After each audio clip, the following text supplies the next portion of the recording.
sessions will reflect on the role played by the international communities in the liberation struggle of South Africa. We now take you live to that dialogue. Organized this dialogue in an attempt to highlight other critical aspects of the heritage of the people of South Africa.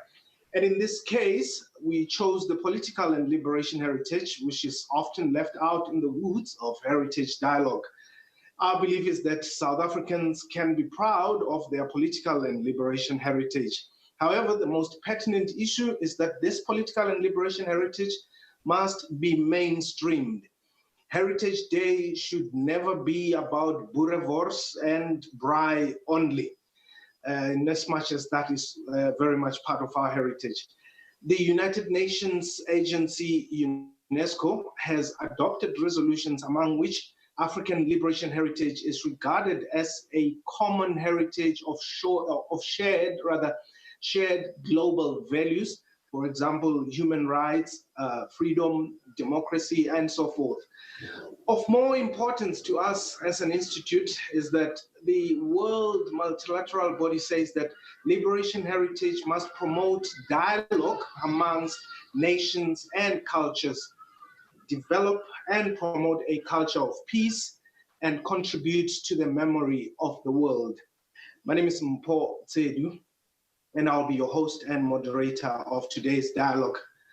Today's topic is the role of foreign countries in the liberation struggle of South Africa. And we have a great team of sources to help us understand this subject. Some will talk from personal experience, whereas others will provide authoritative account of the subject matter. I wish to also encourage our viewers to participate by sending us questions on all the platforms we're bringing you this dialogue through. And let me, without waste of time, invite the Chief Executive Officer of Freedom Park, Bo Jane Mufamadi, to address us.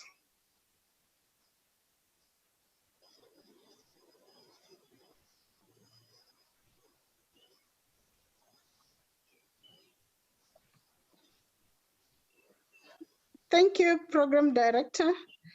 I'd like to start by acknowledging the Minister of the Department of Sports, Arts and Culture, Minister Natim Tetra, our distinguished panelists, Ms. Christine Kunta, who will still join us, Ambassador Tenjiwe Mtinso, our esteemed media interlocutors, Ms. Muiponi Malefane and Ms. Sophie Mkwena.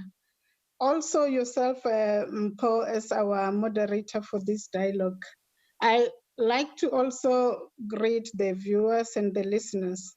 And I want to say that I'm really pleased and honored to welcome you all to this seminal dialogue session on the theme of political heritage, and particularly looking at the role played by foreign countries in the liberation struggle of South Africa.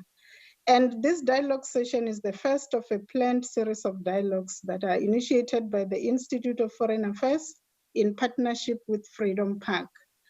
This topic for this dialogue session is really of particular interest, as you have indicated, Mpho, to a host of institutions and organizations, and also to governments nationally and continentally. But it is also of special interest to Freedom Park, whose mandate is to honor those who died for freedom and humanity. And also, I believe, Minister, it speaks directly to the framework of the Resistance and Liberation Heritage Route Project, which your department is spearheading here in South Africa.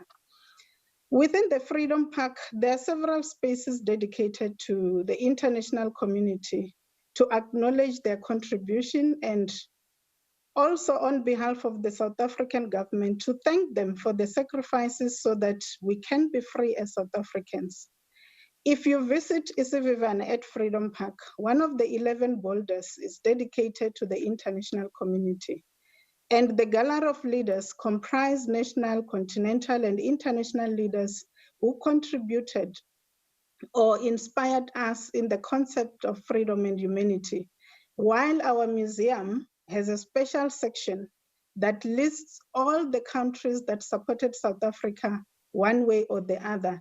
And if you visit our last epoch, which is called National and Continent Building, we celebrate Africa in its entirety. So what is important about this dialogue is that we as South African people demonstrate our gratitude and also recognition of the multifaceted and unconditional support the international communities gave to our national liberation struggle. During the period of apartheid, the racist minority regime forced many of our freedom fighters into exile, where they were hosted and supported morally and materially by the international communities. Most of our SADC neighbors, particularly, bore the full brunt of the apartheid regime's atrocities, the cross-border military raids where many lost their lives, and also in terms of the destabilization policies. Therefore, we hope that profiling those who participated through international solidarity and sharing of these experiences will contribute to social cohesion, nation building, and continent building. We also hope that these initiatives will begin to remind South Africans in particular that our freedom was not free, and that for us to attain this freedom, it took the sacrifices of many other nationals for us to achieve it. And I also hope that this dialogue will be just one step towards tolerance and appreciation of each other, and will remind us again of the preamble of the Freedom Charter that our forebears basically committed us to. And they said that we, the people of South Africa, declare for all our country and the world to know that South Africa belongs to all who live in it, black and white, that our country will never be prosperous or free until all our people live in brotherhood, enjoying equal rights and opportunities. So what happened to this idea of human solidarity and compassion? I think this is one of the questions we really need to answer. And distinguished participants, I believe and I hope that our robust engagements will shed some light on the nature, form, and details of the contributions of the international communities to South Africa, particularly focusing on anti-colonial and anti-apartheid struggles. I'm excited also, as you said, Mpho, that the panelists have personal experiences to share. I'm really looking forward to that. And as I conclude, Program Director, I just want to take this opportunity to introduce our Minister of Sports, Arts and Culture.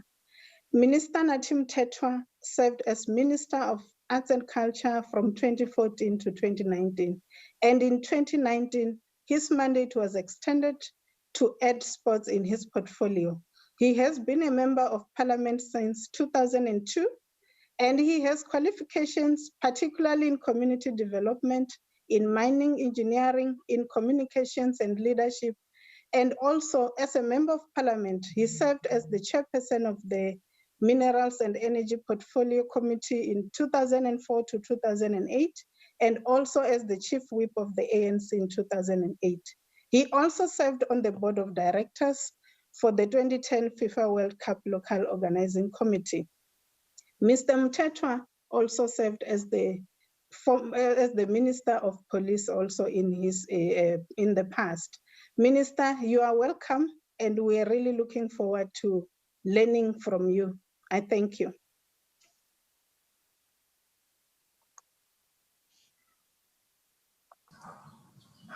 Thank you very much, Program Director Mpho Tsedu, and the CEO of the Freedom Park, Ms. Jane Mfamadi, our ambassador, Ms. T. Mtinzo, Ms. Kunda, Ms. Mkwena, Ms. Malefane, members of the board of the Freedom Park, staff members of the Freedom Park, ladies and gentlemen, members of the media.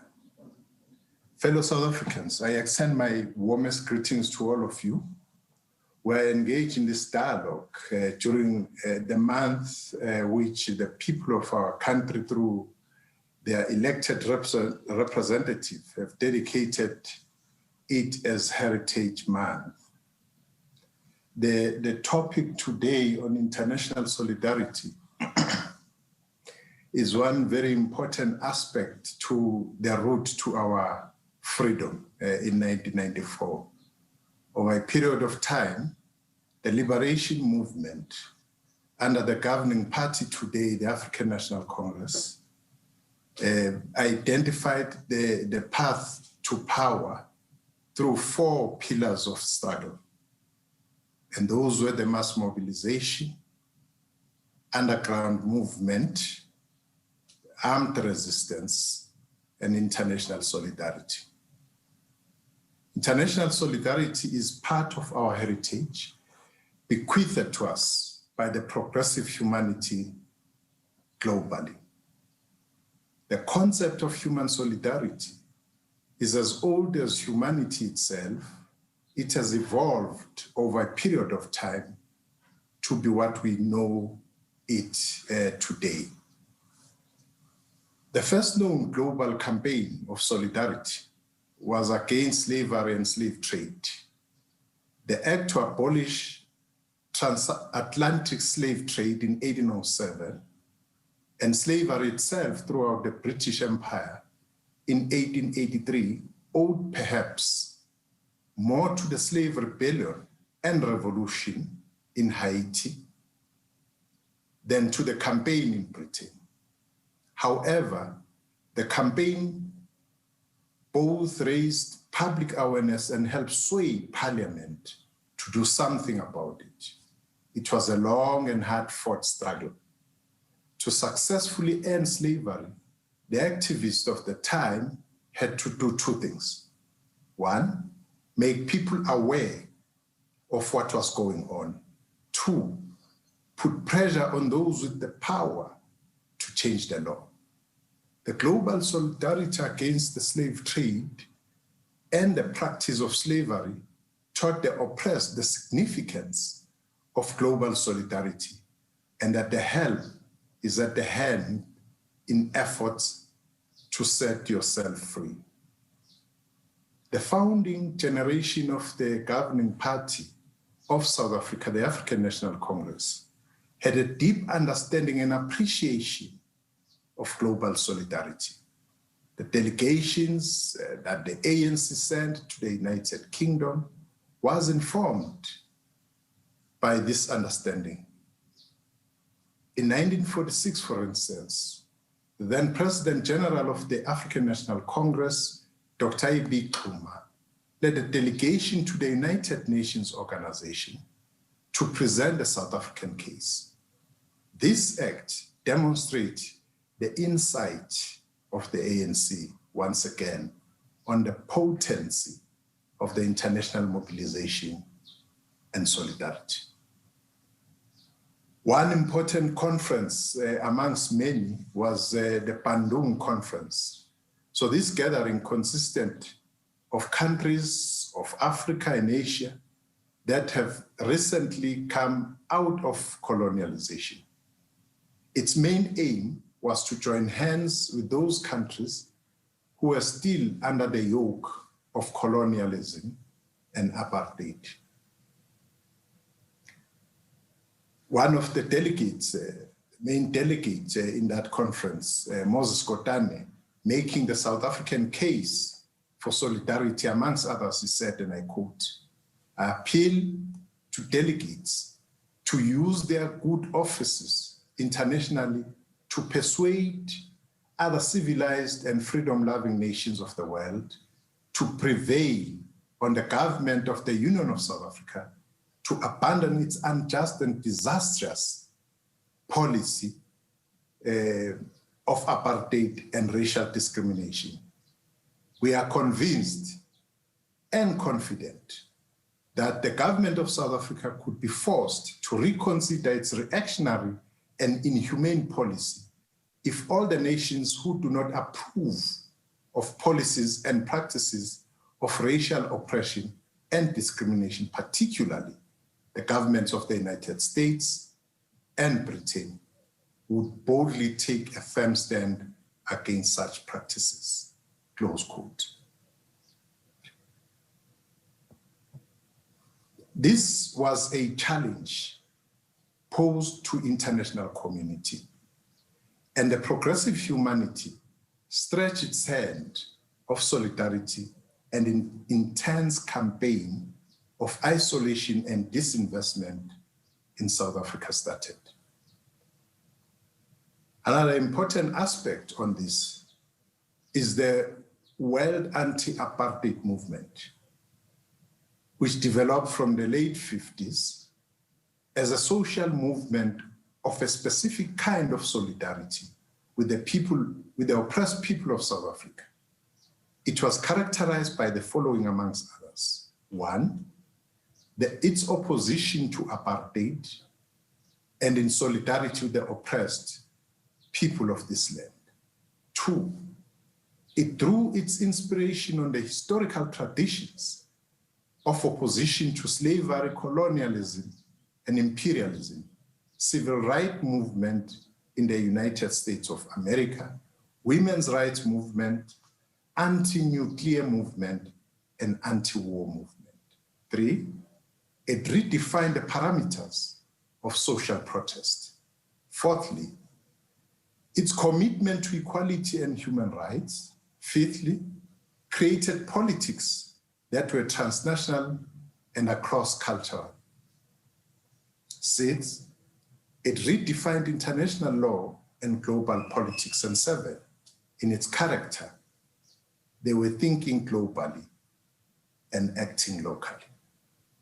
The World Anti-Apartheid movement can be categorized into four areas, these being the global and continental governance institutions, such as United Nations Organization and its agencies, especially UNESCO, ILO, UNHCR, Organization of African Unity, the Non-Aligned Movement, the Commonwealth, and so on.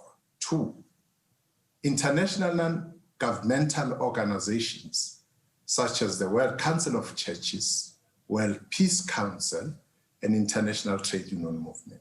Three, governments, particularly the Nordic countries of Europe, the Soviet Union, Cuba, and many African countries, including those who characterized as the frontline states. Four, exceptional individuals like Olof Palme of Sweden, Dr. Martin Luther King Jr., Yasser Arafat, Fidel Castro, to cite but a few. The struggle against apartheid was one of the most significant liberation struggles of the post-World War II era. It is important because it managed to attract international support from governments, the NGOs, the people from all regions of the world, as did no other liberation movement except the international campaign against slavery. It is the most successful solidarity movement in human history. It demonstrated the power of collective action in solidarity with the victims of injustices, and once more confirmed that unity is a powerful force for social change. One of the most significant factors that contributed to this success was the mass character of the movement. The central actor for more than 3 decades in all these efforts at the global level was President Oliver Reginald Tambo, the longest serving president of the African National Congress. One commentator defining international solidarity had this to say about O.R. Tambo, and I quote, "No other post-World War II struggle for decolonization has been so fully globalized, no other has magnetized, so divides or imbued them with such a resilient sense of common cause. This outstanding phenomenon owed the major part of its success to Oliver Tambo's Indima diplomacy, laid down step by step, acre by acre, in the long, hard years of struggle. If we look at international solidarity today, the ANC was formed and it evolved as part of the progressive forces across the globe in the fight against colonialism, racism, poverty, underdevelopment, and gender oppression. It drank and continues to drink from the well of these progressive global experiences. Our foreign relations include trade, investment, and other nations, mirror our deep commitment to the consolidation of democracy in our country. But this can only be achieved in joint efforts in the Southern African region and on the continent as a whole, including the diaspora. The ANC forms part of the global forces, including governments, political parties, and civil society organizations in developing and developed countries, campaigning for humane and equitable world order. In its history, it has gained from and contributed to a culture of human solidarity across the globe. It is informed in its international work by values of internationalism, promotion of human rights against all abuses and violations, and support national liberation. It is against this backdrop that having ascended to political office since 1994, one of its key programs is the Resistance and Liberation Heritage Route.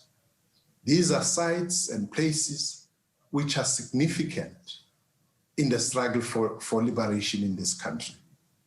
And the aim of the Resistance, Liberation and Resistance Heritage Route is to connect the entirety of the country through those very important milestones and sites, but also go beyond the borders of this country into the whole of the region and respond to UNESCO's call of uplifting this very important tangible value of the struggle of the people of the continent.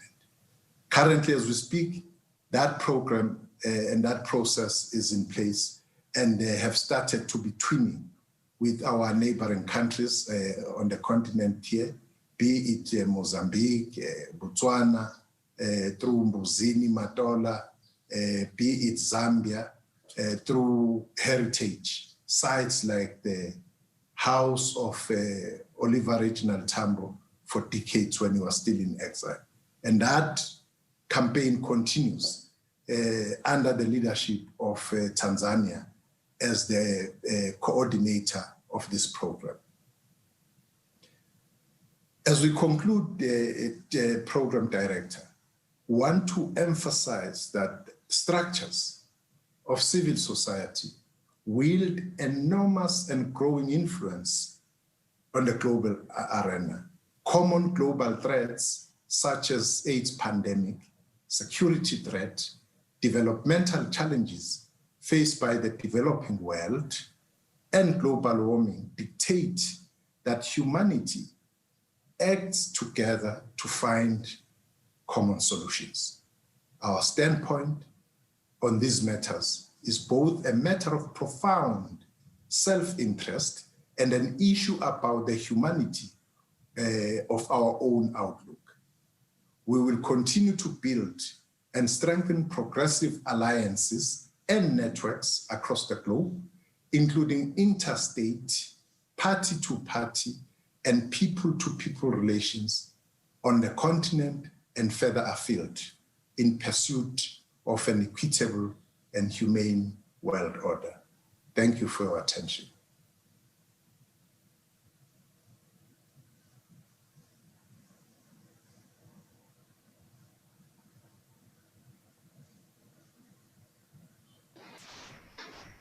Minister, thank you very, very much for the insightful contribution. Where I am, it has started raining. I hope it is a sign of good things to come based on your message. Indeed, as we celebrate Heritage Day, like I've indicated, we have amongst us those that have actually experienced this heritage, who have lived it, who have been part of the history-making processes of this country.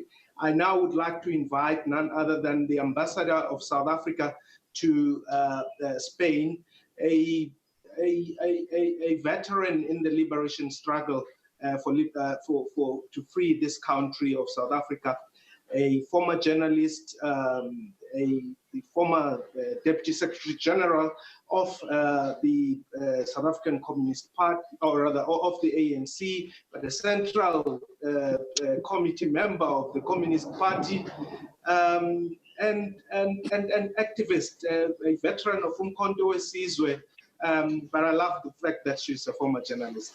Ma'am Muthenjiwe, please speak to us.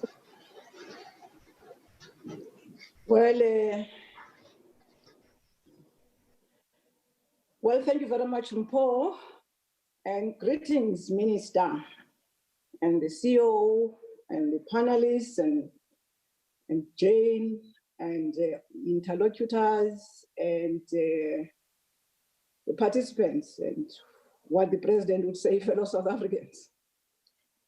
And thank you very much, Minister, for the great umkhabulo. I think that I would like to start by taking this opportunity to join those who dip their flags in remembrance to the COVID-19 victims, as well as support those that are still suffering.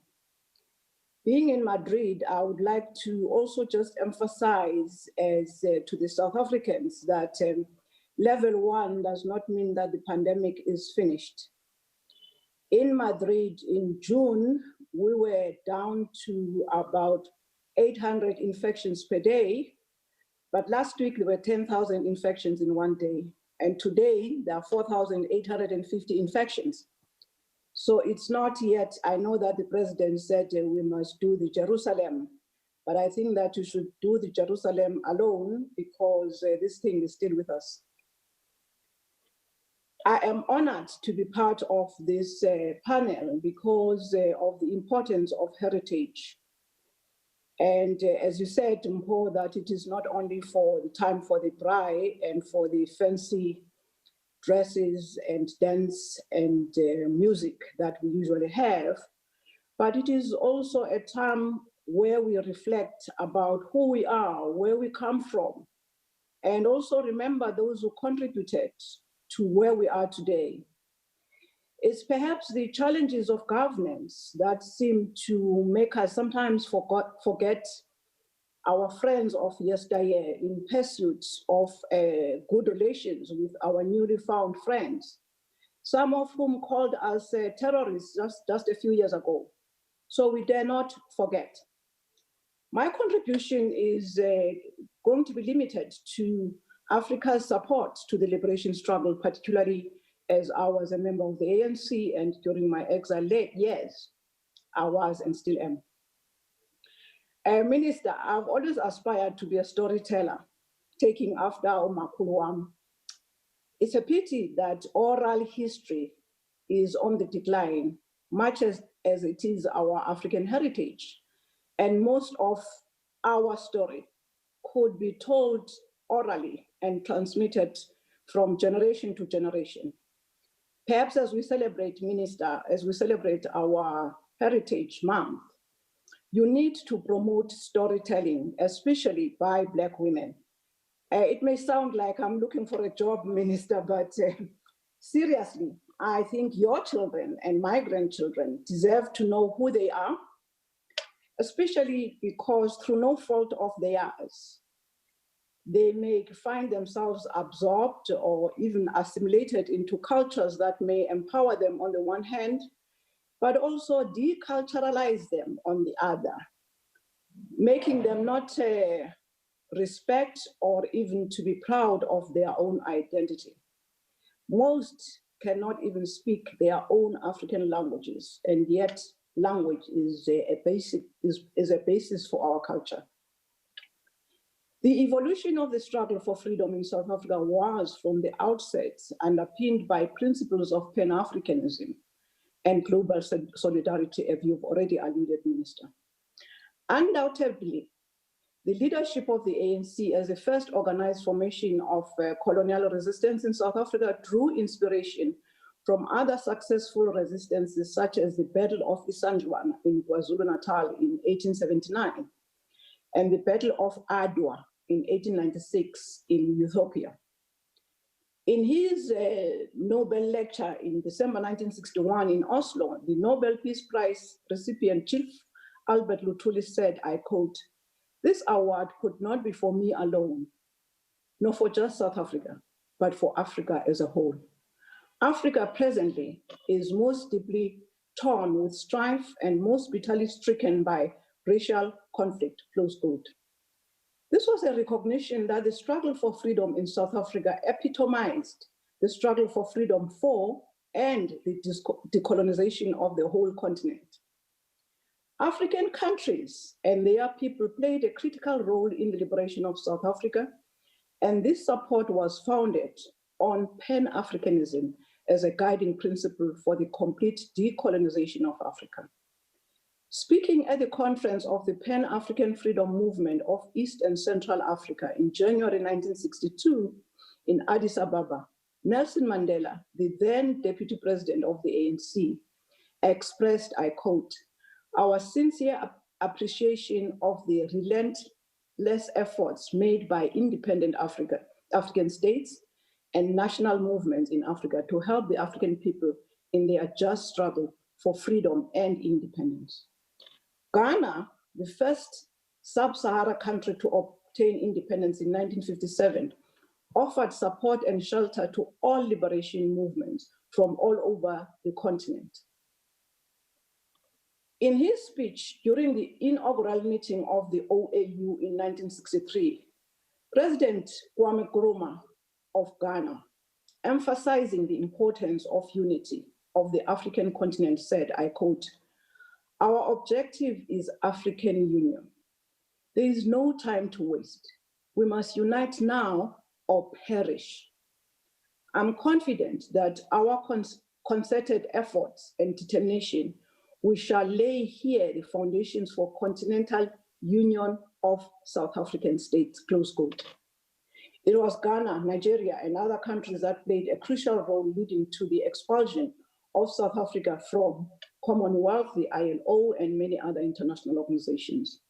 Those African countries contributed to the declaration of South Africa as a pariah in the world and apartheid as a crime against humanity. Other people recently have forgotten that apartheid was declared a crime. The OAU was created in 1963 with the primary objectives to eradicate colonialism and improve social, political, and economic situation in Africa. These objectives were founded on the belief by the African leaders that unity and solidarity of the African people will enable the continent to fulfill its potential to independently provide for its entire people and achieve the complete decolonization of the continent. The OAU was guided by the broad principles of Pan-Africanism, which are anchored in the unity and solidarity of African people. The African leaders and the people believed in the total liberation of African continent from colonial rule and their quest for a united Africa. President Nyerere had this to say: "The concept of total African freedom and of African unity remains an accepted objective for independent Africa. Tanzania, for its part, has taken this lesson of unity and integrated it into the very core of its foreign policies." That was in 1967. President Kaunda of Zambia shared the same sentiments as his comrades, believing that Zambia's freedom was meaningless if its neighbors were not liberated. The South African Liberation Movement and their armed wings such as Umkhonto weSizwe, APLA, and Azanla depended on this continental solidarity and an unwavering support that finally contributed to the overthrow of the apartheid regime. In its commitment to the United States of Africa, the OAU, especially Presidents Nkrumah, Nyerere, and Kaunda, were at pains to unite the liberation movement, especially the ANC and the PAC, as their continued divisions weakened the struggle. for freedom of South Africa. This unity agenda is the very one that saw the killing of Steve Biko, may his soul rest in peace, in September the 12th of 1977. Perhaps it is time, as we celebrate our heritage, to reflect as to why this unity still evades us in South Africa and in the continent. These African countries even motivated for the adoption of one African anthem, Nkosi Sikelela i-Afrika, that was composed by Enoch Sontonga. Tanzania and Zambia still use that anthem even today. I must say that, Minister, though they understood the political reasons why we did not adopt the original Nkosi Sikelela, and they were a bit disappointed that we adopted our remix for our own national anthem. The Pan-Africanist Women Organization, POW, formed in 1962, even before the OAU, played a critical role in support of the liberation struggle in general and the women, the African women in particular. Therefore, Minister, it cannot be that power is dying in our hands in South Africa as it has its offices there in Pretoria. In defining the nature of the support the liberation movement received from the African countries, Comrade Paul Shipale from SWAPO wrote, I quote, "The first task of the Liberation Committee in support of the liberation movements was to identify the authentic movements. Luckily enough, many of the South African movements, including the ANC, PAC, and SWAPO, had their bases in Tanzania, and the OAU recognized them as the sole and authentic liberation movements of South Africa and Namibia, respectively, and campaigned for their recognition and support internationally. Such campaigns eventually led to the UN to accord representatives of the ANC, PAC, and SWAPO observer status in the General Assembly. Other international bodies like the Non-Aligned Movement, the Commonwealth of Nations, and progressive movements worldwide recognized and supported the liberation movements and their noble cause, close quote. And of course, we know that the ANC and the PAC were accorded observer status in the OAU. Part of the concrete support given to the ANC, today's ruling party, were offices of the ANC as a government in waiting, with a head office in Lusaka and many offices in Tanzania, Mozambique, and other countries. President O.R. Tambo and other ANC leaders were given the status of government officials. We had official and other residencies that were offered by these countries. Some of us who were chief representatives and were accepted as ambassadors with diplomatic status in most, if not all, the African countries. Passports were offered to us because the regime, of course, would not offer us passports. And sometimes we made mistakes, and I want to narrate a story of how I was crossing from Botswana to Zimbabwe in the usual passports. But when I was asked my name, I forgot my name and gave the other name in the other passport and produced a passport which did not have the visa that I was granted. And of course, the officials turned a blind eye because they knew who we were. We were given the freedom of the airwaves.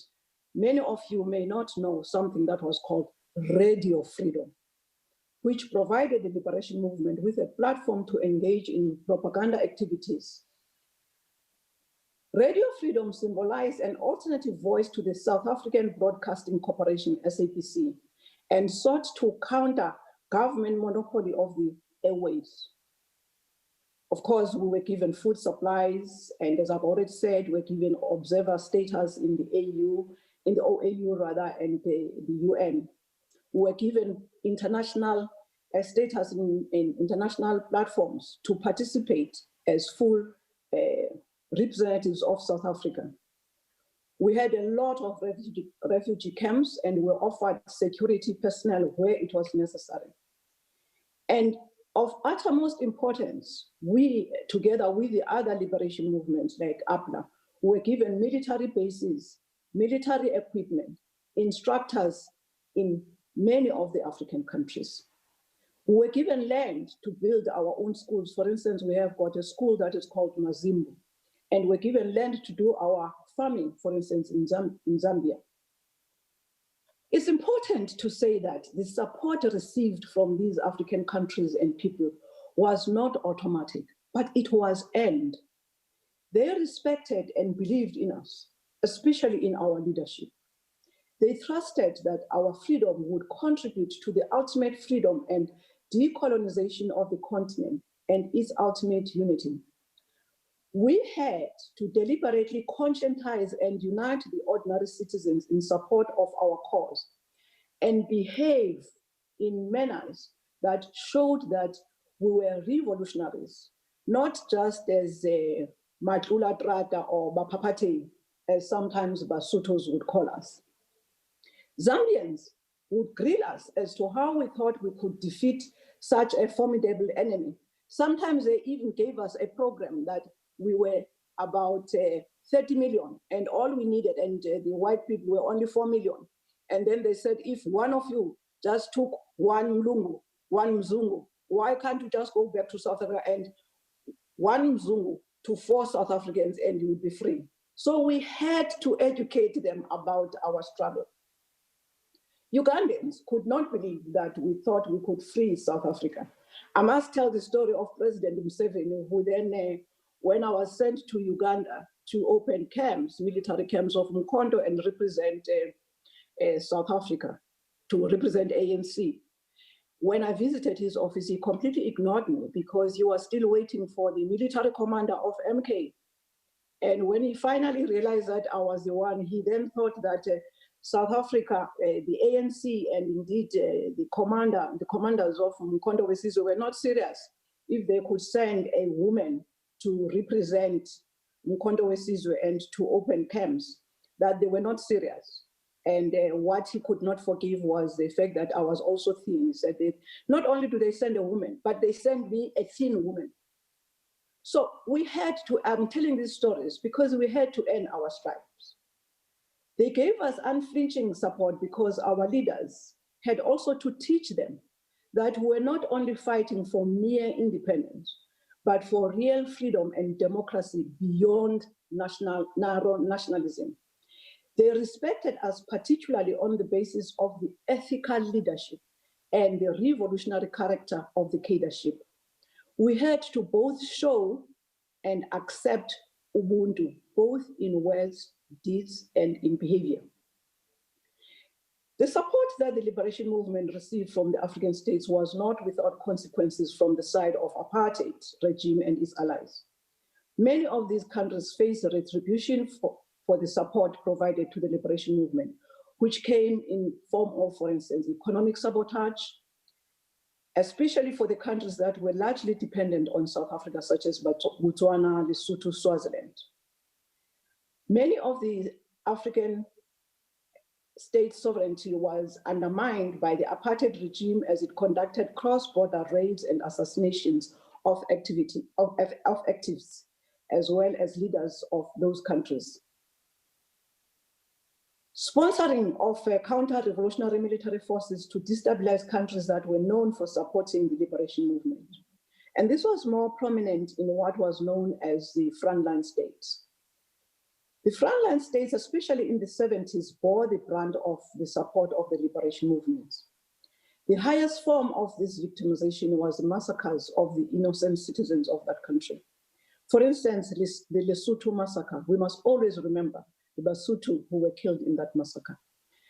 The 2 massacres in Botswana, the Matola raid, the parcel bombs, the letter bombs, the abductions, and many of these activities that were carried out against innocent citizens of those countries in Zimbabwe, Angola, Tanzania. But this did not deter the unwavering support from the Africans. Uganda, for instance, as I've already alluded, still accepted to establish military camps for MK even after the Nkomati Accord that saw Mozambique and Angola requesting OR Tambo and the ANC to close their camps in those countries. Our removal from those countries was understandable, especially because they had already suffered a lot. But President Museveni of Uganda dared the South Africans to come and attack Uganda as they offered us the support. The Ugandans welcomed us with so much warmth and ubuntu, despite some of them not understanding how we hoped to defend such a strong enemy. And we were based in the rural areas of Uganda, right in the forest of Ngoma, but we were received as fellow Africans. We experienced Ubuntu at its highest. It is the support of the African countries and peoples that ultimately resulted in the South African people obtaining their liberation after many lives were lost, families and communities destabilized and broken, both in South Africa and in Africa.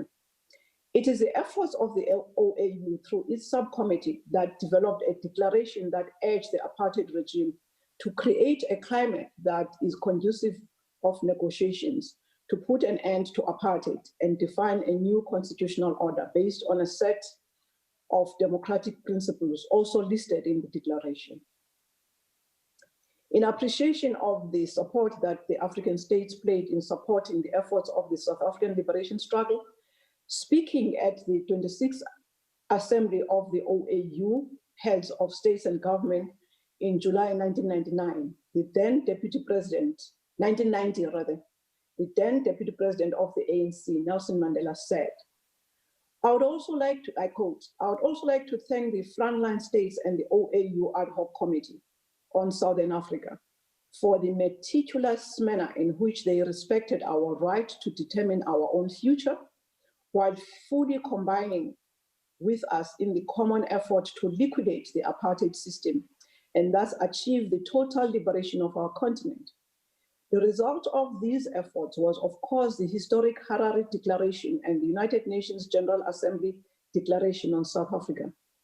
It is these documents, drawn up in the first instance by the people of South Africa themselves, which guide the political process taking place in South Africa today. I close quote. He went on to thank the OAU, and I quote, the extraordinary campaign which you sustained over so many years to secure our release from jail, everything you did gave us enormous strength to hold on to our principles and to our commitment to the cause of liberation. You gave us the courage to refuse to enter into humiliating and treacherous compromises merely to obtain our release. Our obligation to you and the millions of people you represent is to remain true to the vision of a free and prosperous Africa, which inspires all of us, even as we battle to resolve the immediate problem that confront us.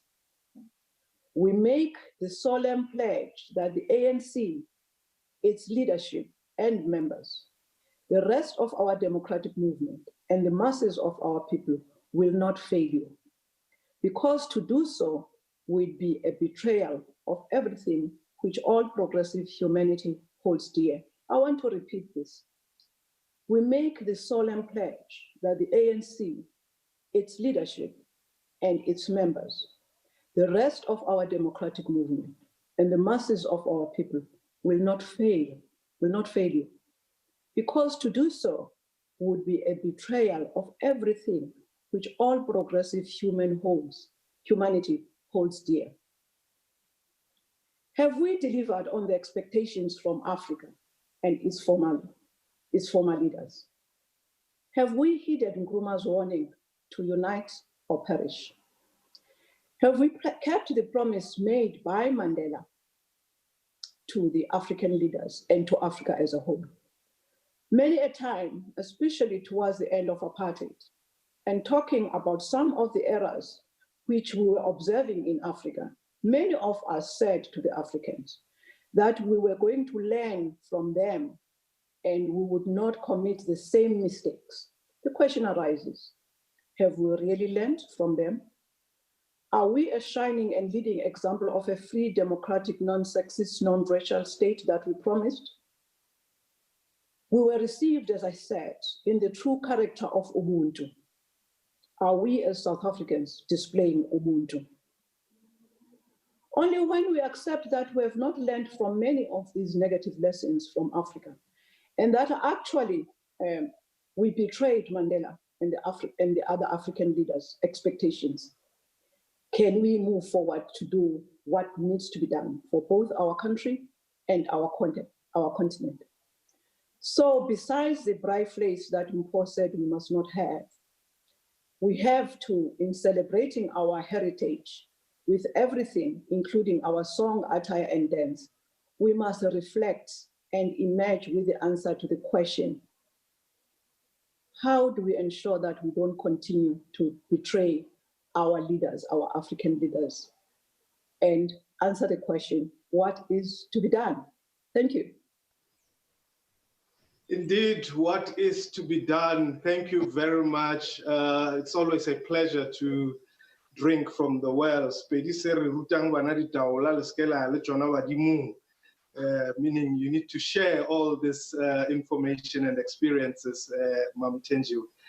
We're still just experiencing some technical glitches with Mam Christine. I've been talking to her, but we're hoping that she's going to join us. But for now, let me call on somebody that I've known for at least 25 years or more, when she was still with a program called Matsohlo on Radio Sesotho then, doing politics. She's a political reporter of note with the SABC for many, many years, started at radio. But today she is the foreign editor of the South African Broadcasting Corporation. She has covered Africa, she has covered SADC region throughout her work.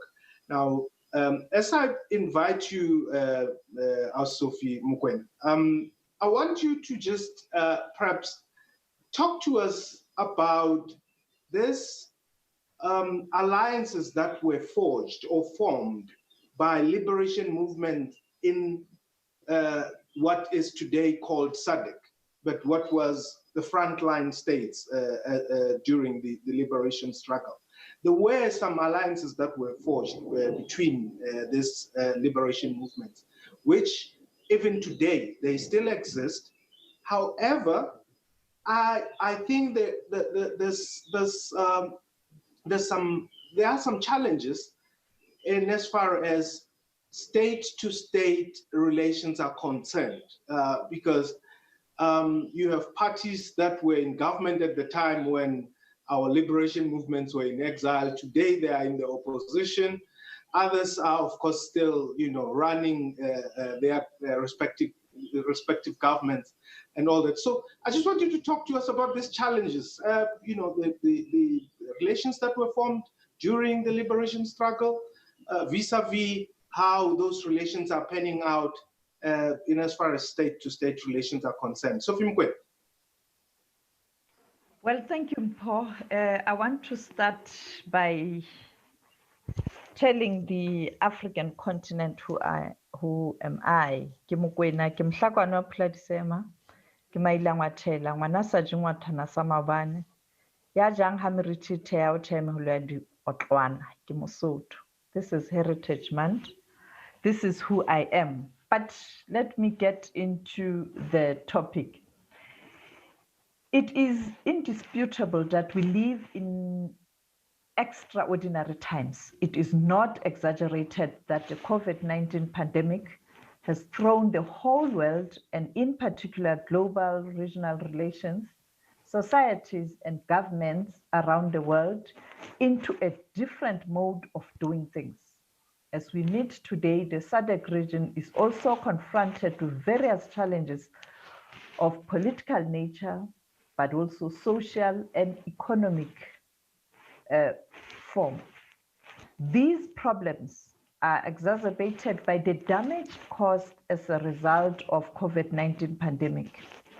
The economic effects of these situations are already showing signs of a bleak future. Measures by leaders in the region must be in place to ensure that we deal with this crisis. I need not to remind you that this year marks 14 year anniversary of the founding of the Southern African Development Community, commonly known as SADC, an organization created with the noble determination to end colonialism and apartheid, but also to empower the Southern African community to gain economic power, so that all the people of this region could be free to determine their own destiny. But for that to happen, unity is needed, or it is essential. As Methenjwe Mtintso indicated earlier on, that the formation of the Organization of African Unity was meant to unite the Africans for security, for freedom, and economic empowerment. That was basically what SADC said then 40 years. There is no question that the SADC inherited a very profound and sterling record of the frontline states under the great leadership that never surrendered or wavered in their determination and resolve to liberate the region and Africa as a whole. This leadership, which include Julius Nyerere of Tanzania, Zambia's Kenneth Kaunda, Robert Mugabe of Zimbabwe, we may argue about his legacy, Sekitumile Masire of Botswana, and Samora Machel of Mozambique, was consistent and courageous despite some of the most horrific human suffering and huge military and economic damage visited on their frontline states and their people suffering. Allow me to quote the former President of the Republic of South Africa, Thabo Mbeki, when he said in 2008, and I quote, "Accordingly, for many years, SADC's strength was its political unity and cohesion. The strength allowed the region effectively to participate as an important player at the continental and global forums. In recent times, however, we've had numerous challenges that have tested the very cohesion that acted as a weapon against those forces that have interest in our weaknesses and marginalization," close quote. Well, 12 years ago, this is what Mbeki said, but this message or this statement is relevant today with regard to the strength of SADC and its ability to respond to common questions and challenges in the region, to respond as a united player in continental and global forums in the same manner as leaders of the frontline state did during their time. This clearly poses a question and a challenge to the current leadership of the SADC region to continue to assess if they are indeed doing enough to work together, fearlessly so, to eliminate poverty in member countries, to promote freedoms, and to build a regional economy that caters and serves the people, and note, not the elite. When China Rules the World is a book written by Martin Jacques about the rise of this Middle Kingdom and the end of Western world. Martin argues in his book that for over 200 years, we've lived in the Western-made world, one where very notion of being modern was synonymous with being Western. The book argues that 21st century will be different with the rise of increasingly powerful non-Western countries in the West, and the West no longer holding that #1 position or the dominance. And there will be ways of being modern.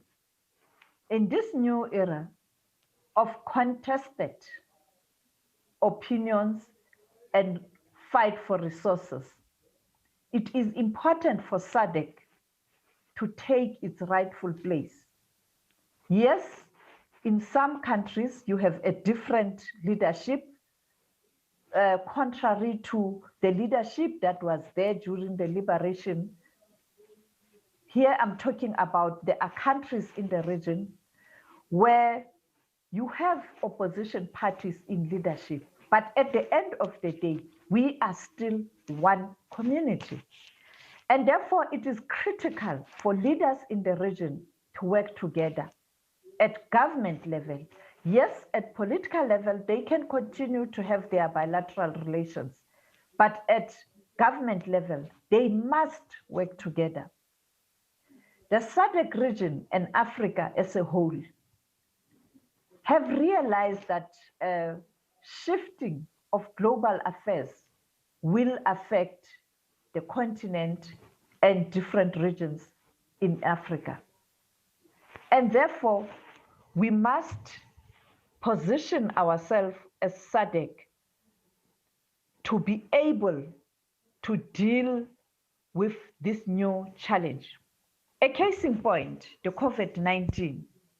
Our own President, Cyril Ramaphosa, in his capacity of the chair of AU, is sitting in very crucial committees around the globe. I want to cite one, a committee at the World Health Organization that deals with intention to ensure that all member countries will have equal access to vaccine when such a vaccine is finally found. And therefore, a collective support of the region and the continent will be needed so that South Africa is able to push for access to this vaccine for all developing and poorer countries in the world, not only for SADC or for the continent, as including the G77 plus China. South Africa's position in the G20 should be utilized to continue to be a formidable voice, actor that ensures that the continent and the region take its rightful place, particularly on economic matters and the rebuilding of the economy post-COVID-19. But for this to happen, all SADC countries must understand that at government level, they must not think politics. They must think citizens of the region. This week, one senior government official, or last week, from one country in the SADC region, when there were debates in terms of what's happening in that country, sought to belittle South Africa by saying South Africa has just arrived in government politics. Sorry, the man forgot that it is the very same South Africa and South Africans who nurtured many of the outstanding leaders on the continent who took time or who were privileged to come to South Africa and study at Soweto. And many of those leaders became presidents of their respective countries. Therefore, you cannot judge South Africa by its 26 years democracy, but look at South Africa, particularly her people, as a country or as a people that has contributed in the liberation of many African countries. The other issue that we really have to look at is how long will South Africa experience, to be blackmailed because we were outside there, our fellow citizens were outside there fighting the struggle outside when some of us were inside the country. Then we get to be told, you have forgotten that we liberated you. Yes, South Africa, or the people of South Africa, let me be clear, also participated in the liberation of other countries on the continent. The African National Congress, for an example, was born in 1912, the oldest liberation organization on the continent. Why are we saying it's an oldest liberation organization in the continent? It's because it was first to call for the unity of Africa. And of course, Kwame Nkrumah and them, Haile Selassie and the others, made it possible. And therefore, SADC, the people of this region, must work together. And the people must come first. Politics must come last. You spoke about the issue of a passport that you got. Many South African leaders got passports from neighboring countries to be able to leave South Africa. The former president of the ANC, Jacob Zuma, got his passport in Lesotho. Mandela, the same. That is why he was called Motsamai, Kilibitso la Sotho. And many others, Ngwakura Matlodi, our finance minister, Tito Mboweni, and also our senior diplomat at the UN Women, Phumzile Mlambo-Ngcuka.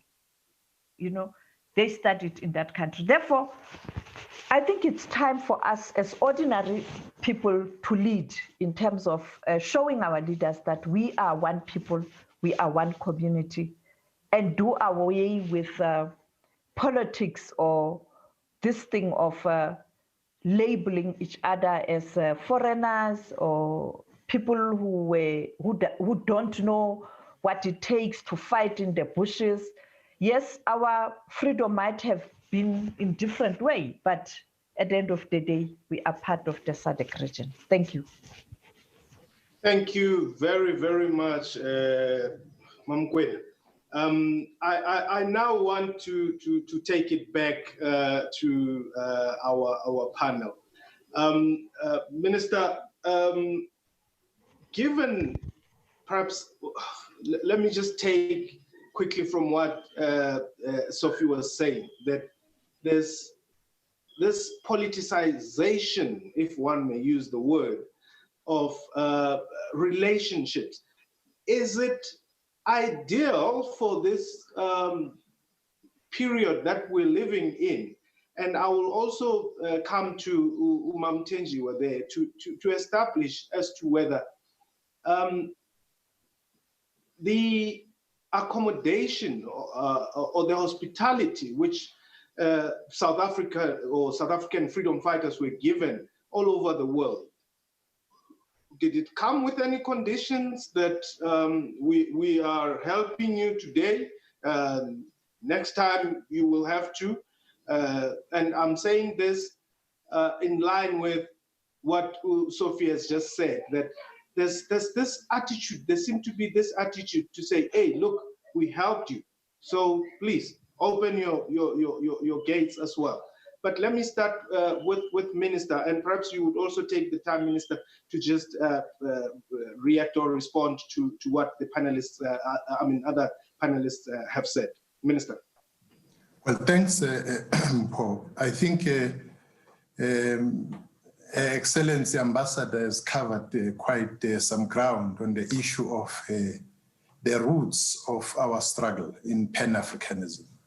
If one can perhaps expand there to say that to understand today, we definitely have to have a clear grasp of what happened yesterday. You know, when the Pan-Africanist Congress was convened in London in 1900, led by Henry Sylvester Williams and W.E.B. Du Bois, what they planted there got traction from a South African particularly, and many of South Africans, but notably Pixley Isagaseme, who then came up with that perspective of an African, the regeneration of Africa. And these, Mpo, were the very foundations of us as South Africa, knowing that our struggle should lead us into a full integration with our own continent. Our own heritage struggle of resistance, for instance, will tell you that we coined slogans and songs like Cuban people loving people. When our freedom comes along, we will love you. and so on. That's predicated on solidarity. With African people in particular, they always understood that the struggle of South Africa is their struggle. In fact, they would even say that organizations like the ANC and PAC are their organizations. When there's trouble within these organizations, they ask, but what are you doing to our movement? So what that means is that the interwoven nature of our struggle makes it very impossible to talk about us and them. The kind of stories Ambassador was relating to across the continent is what people have been looking forward to. They dedicated their lives, they died in the hands of mercenaries so that the people of South Africa are free. So it wasn't that Kamina Gawena, when you must do this for us and so on. It's that they understood and they still understand that we are fighting for one continent, Africa, as it were.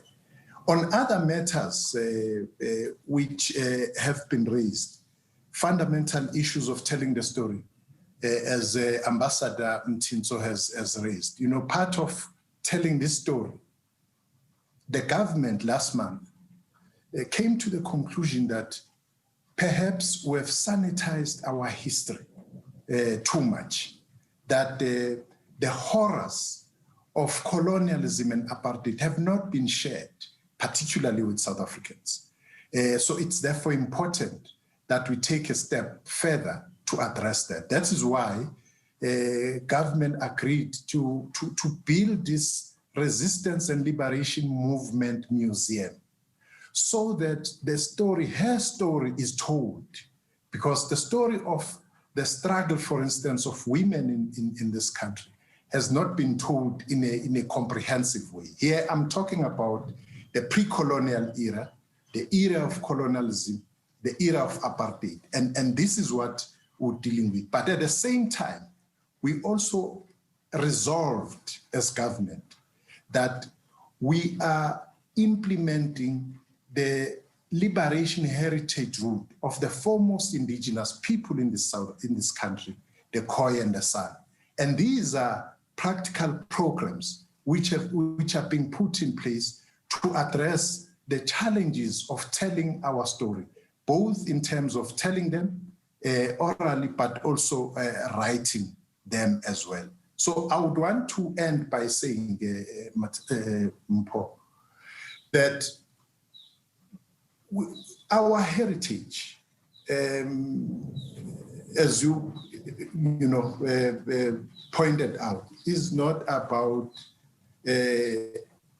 what has been trivialized as only braai and so on, as you said. It is about what General Hashim Mbita the late put together as the liberation, the Southern African liberation struggle. And that 9-volume document, which we are working closely with other organizations in the country to popularize, like the Presidential Library of the former President Mbeki, to popularize in our country, but also move from there to get this work of UNESCO, which tells the story of Africa, and streamline that to make it something which is the content of the history. Because again, Cabinet agreed that history has to be looked into anew and be made compulsory in the schools, as it were. Thank you very much.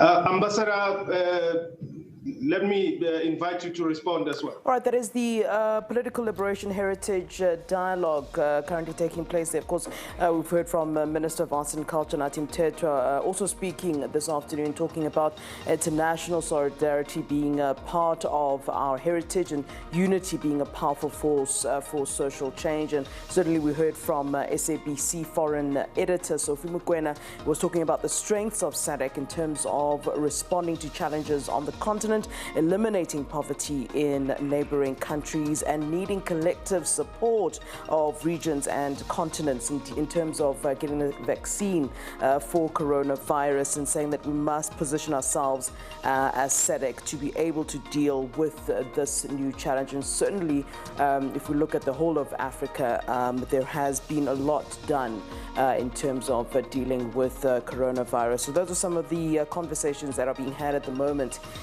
during this dialogue, the Political Liberation Heritage Dialogue. Let's take a short break.